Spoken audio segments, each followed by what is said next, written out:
आज का जो वीडियो है ये प्लेन राइस बना रहे हैं हम। तो किस तरह से आप उसका शुगर कंटेंट भी कम कर सकते हैं और उसमें जो ठंडी का असर होता है उसे भी कम कर सकते हैं।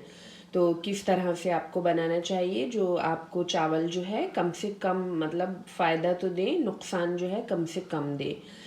तो चावल में भी क्योंकि शुगर कंटेंट अच्छा होता है, फिर भी गेहूं से कहीं ज़्यादा अच्छी चॉइस होती है ये, ठीक है। गेहूं की तरह ना तो इसमें एलर्जीज होती हैं चावल में, और ना ही गेहूं की तरह इसमें ग्लूटन होता है। तो ये जिनको ग्रेन से एलर्जी होती है वो भी डाइजेस्ट कर लेते हैं। ग्रेन खाने में चावल जो है सबसे अच्छी चॉइस होती है ग्रेन के लिए। कम खाएं आप, पोर्शन डिपेंड करता है। आप बहुत ज़्यादा प्लेट भर के खाओगे तो नुकसान करेगा ही। ज़्यादा खाओगे तो थोड़ा सा आप जो है ले सकते हो, जिससे आपको सेटिस्फेक्शन भी मिल जाएगा। कार्बोहाइड्रेट का आपको अगर वो चाहिए कि भाई हाँ खाना है हमें, तो थोड़ा सा आप दिन में एक बार खा सकते हो। चावल में भी बेस्ट चॉइस जो होती है वो सैला चावल होता है। सैला चावल जो होता है वो जो पॉलिश्ड चावल होता है, जो कच्चा चावल उससे कहीं ज़्यादा बेहतर होता है। उसमें शुगर कंटेंट भी कम होता है और वो हेल्दी चॉइस है, ठीक है। फिर चावल की एक अलग वीडियो बनाऊंगी, यहाँ मैं यही बता दे रही हूँ कि आप जो है कच्ची बासमती जो है वो कम इस्तेमाल करें और ज़्यादातर खाने में चावल जो इस्तेमाल करते हैं वो सैला चावल इस्तेमाल करें, जिसे कि हम बिरयानी राइस भी बोलते हैं।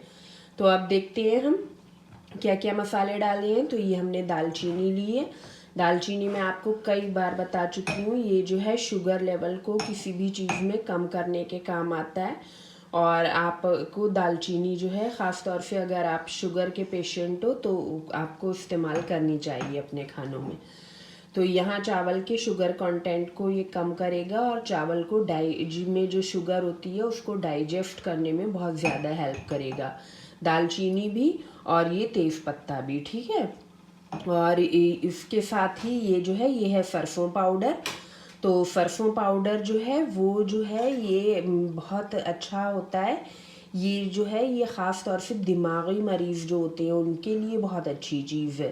तो ऐसे तो सरसों खाई नहीं जाती है, कड़वी होती है, तो बेस्ट होता है इसको आप अपने खाने में सालन में डालिए मसाले बतौर। या फिर चावल बना रहे हो, खिचड़ी बना रहे हो, दाल बना रहे हो, कोई भी सालन बना रहे हो, उसमें थोड़ा सा आप ये पाउडर डालिए। इसका जो सरसों का मेन काम होता है, इसमें विटामिन सी जो होता है भरपूर होता है, क्योंकि ये येलो रंग का है। और इसमें ये जो ऑक्सीजन छोड़ता है वो ब्रेन तक पहुंचती है। तो ब्रेन से रिलेटेड जो भी प्रॉब्लम से कोई लड़ रहे हैं लोग, जैसे कि ऑटिस्टिक बच्चे हैं या फिर ADHD, डिमेंशिया, दिमागी भूलने की बीमारी है, दिमागी मतलब कोई भी बीमारियों से जूझ रहा है, सेरेब्रल पाल्सी है, मतलब जो स्पेशल चाइल्ड होते हैं ना उनके लिए ये बहुत अच्छा है। पागलपन के मरीज़ों के लिए बहुत अच्छी चीज़ है ये, ठीक है। उनके दिमाग को में सोचने की सलाहियत पैदा करता है ये। ऑक्सीजन जो है सीधी दिमाग तक पहुंचाने में बहुत हेल्प करता है ये।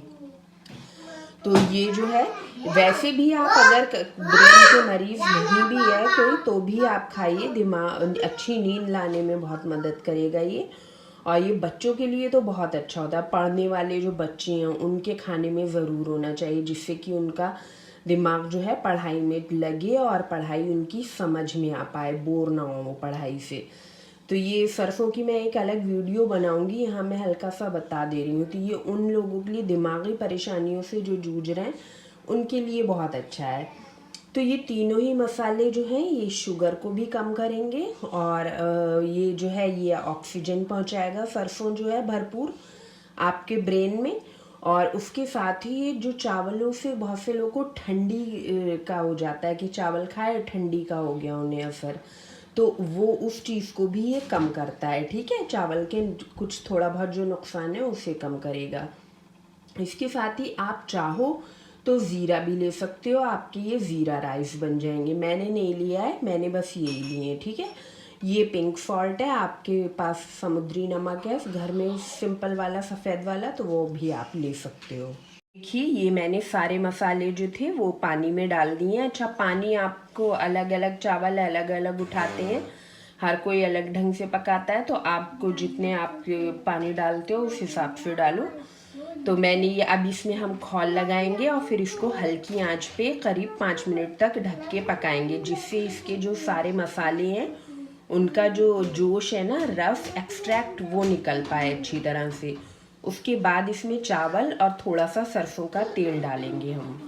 ये देखिए ये खूब पक गया है, कोई 5 मिनट 5-10 मिनट इसको आप पकाइए, 5 मिनट में अच्छा रस निकल आएगा वैसे। अब हम इसमें चावल डालेंगे, नमक हमने ऑलरेडी डाला है, चावल डालेंगे और थोड़ा सा सरसों का तेल डालेंगे। अगर सरसों का तेल नहीं है आपके पास, अच्छी क्वालिटी का होना चाहिए, प्योर वाला, नहीं है तो फिर आप ये जो चर्बी वाला घी होता है वो भी डाल सकते हो। देसी घी मत डालो, देसी घी जो है ऊपर से खाने में खाओ, पकाओ मत देसी घी में खाना। ये देखिए ये सरसों का तेल, कोई बस 1 चम्मच बहुत है, अब अपने चावलों के हिसाब से जितने आप चावल ले रहे हो उतना डालो। ये थोड़े से चावल हैं तो इसमें इतना काफ़ी है, बहुत ज़्यादा नहीं डालना है, ठीक है। तो अब हम इसको पकाते हैं, जैसे चावल पकते हैं सभी को आते हैं, इसको खौल लगा के हल्की आंच पे गलने तक पकाएंगे, उसके बाद ये खाने के लिए रेडी है।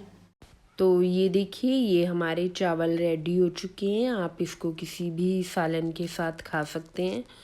बस हमने कोशिश की है कि हम इसका जो ग्रेन में जो भी शुगर का नुकसानात होते हैं वो कम से कम करने की कोशिश करें। तो चावल मैंने आपको पहले ही बताया है, गेहूं के बनिस्बत बहुत अच्छी चॉइस होती है, बल्कि जो दूसरे ग्रेन होते हैं जैसे रागी हो गया और जो दूसरे जौ बाजरा वगैरह, जौ तो खैर एक अच्छी चीज़ है, ज्वार बाजरा, उसमें भी एलर्जी जो है पाई जाती है और कई बार ये ग्रेन भी लोगों को सूट नहीं करते हैं, मगर चावल जो है उसमें ये सब प्रॉब्लम्स एलर्जीज़ की नहीं होती हैं। हाँ, शुगर कंटेंट इसमें भी हाई होता है, लेकिन ये है कि थोड़ा खाओ, कम खाओ, मतलब बहुत ज़्यादा मत खाओ। तो 1 सर्विंग आप ले सकते हो। अब बच्चे हैं, बच्चों को वैसे भी बहुत पसंद होता है चावल, तो बच्चों को आप दे सकते हो। 2 टाइम खाओ आराम से, 2 टाइम भी खा सकते हो, ऐसा कोई परेशानी नहीं है। मगर हाँ, जिनको डायबिटीज़ है वो फिर कोशिश करें कि 1 ही टाइम खाएं, वैसे भी नॉर्मली भी 1 ही टाइम खाओ, ठीक है। और बच्चों को भी, अगर किसी प्रॉब्लम में फंसे हुए हैं बच्चे, बीमारी में, तो कोशिश करो 1 ही टाइम दो उन्हें ग्रेन, दोपहर के टाइम, और चावल दे दो तो बेस्ट है। कभी कभार रोटी दे सकते हो, ज़्यादा नहीं। शाम के खाने में, मतलब डिनर जो होता है रात का, उसमें यही कोशिश करो कि प्रोटीन हो, प्रोटीन और फैट वाली चीज़ें, ठीक है। तो कभी कभी खा सकते हो शाम में भी, ऐसा कोई मसला नहीं है बहुत ज़्यादा, लेकिन कोशिश यही करो कि कम होना चाहिए। ग्रेन आपकी ज़िंदगी में जितना कम होगा उतना ही अच्छा होगा। मगर यहाँ पर ये मैंने जो है इसका नुकसानात को काफ़ी कम किया है और कोशिश की है ये हेल्दी बन पाएँ। और ख़ास तौर से दिमागी प्रॉब्लम से जूझते हुए, चाहे बच्चे हों या बड़े हों, कोई भी दिमागी प्रॉब्लम हो, तो उसके लिए ये जो है बहुत अच्छा है, क्योंकि हमने इसमें पीली सरसों का पाउडर डाला है, जो कि दिमाग के मरीज़ों के लिए बहुत अच्छा होता है। तो आप इसको एंजॉय करें अपने किसी भी सालन के साथ, और कोशिश ये करें कि चावल जो हैं वो प्रोटीन के साथ आप खाएं। तो प्रोटीन में आप कोई भी सालन ले सकते हो, मतलब दाल भी ले सकते हो, दाल में गोश्त डाल सकते हो। गोश्त थोड़ा सा जो है आपके हर एक मील में प्रोटीन ज़रूर होना चाहिए, इस बात को ध्यान रखें, ठीक है। अच्छा, इसमें आप अगर आपके पास है तो आप छोटा सी थोड़ी सी हींग भी डाल सकते हैं, ठीक है। हींग से ये और भी ज़्यादा फ़ायदेमंद हो जाएंगे। और हींग भी जो होती है दिमाग से जूझ रहे लोगों के लिए और पेट की बीमारियों से जूझ रहे लोगों के लिए बहुत अच्छी होती है। हींग किस तरह से काम करती है वो हींग वाली वीडियो में मैं बताऊंगी, यहाँ बस ये बता दे रही हूँ। अभी मेरे पास थी नहीं हींग तो मैंने नहीं डाली है, वरना मैं इसी में डालती हूँ चावलों में। तो थोड़ी सी, अब जितनी प्योर है आपके पास उस हिसाब से आप लीजिए, ठीक है। क्योंकि ये बाज़ार में जो पाउडर मिलता है, पाउडर जो होता है ये बहुत ज़्यादा प्योर नहीं होता है, तो आपको ज़्यादा डालना पड़ सकता है। तो देख लीजिए आप जितना डालते हो। और वो जो डेली वाली आती है ना, गम वाली, प्योर वाली कह के जिसे देते हैं, वैसी होती है कुछ ब्राउन से कलर की, तो ब्राउन और येलो मिला हुआ कलर, तो वो जो है वो प्योर होती है। तो वो तो बस मतलब एक ऐसा समझ लो जैसे सरसों का दाना होता है, तो वो उतनी ही बस डलती है, उतने में ही काम हो जाएगा। तो ये जो है अगर आप उसमें ज़रा सी अगर सरसों के बीज के बराबर की अगर हींग डाल दोगे तो इसके फ़ायदे और भी कई गुना ज़्यादा बढ़ जाएंगे। और एक बात मैं और बताना चाहूँगी आखिर में कि जो सरसों का पाउडर लिया है वो पीली सरसों का पाउडर लिया है, काली वाली नहीं लेना है, वो इतनी काम की नहीं है। जो हमें मतलब थेरेपेटिक पर्पस के लिए चाहिए मेडिसन की तौर पे, वो जो होती है वो पीली सरसों काम करती है, ठीक है। तो काली सरसों नहीं लेना है, पीली सरसों का पाउडर बना के रखिए। और हींग है आपके पास तो ज़रा सी हींग भी डाल दीजिए, ये आपके लिए ख़ास तौर से बच्चों के लिए और बड़ों के लिए भी बहुत ज़्यादा फ़ायदेमंद हो जाएंगे फिर ये। तो फिर मिलते हैं किसी और वीडियो में किसी और रेसिपी या फिर इंफॉर्मेशन के साथ।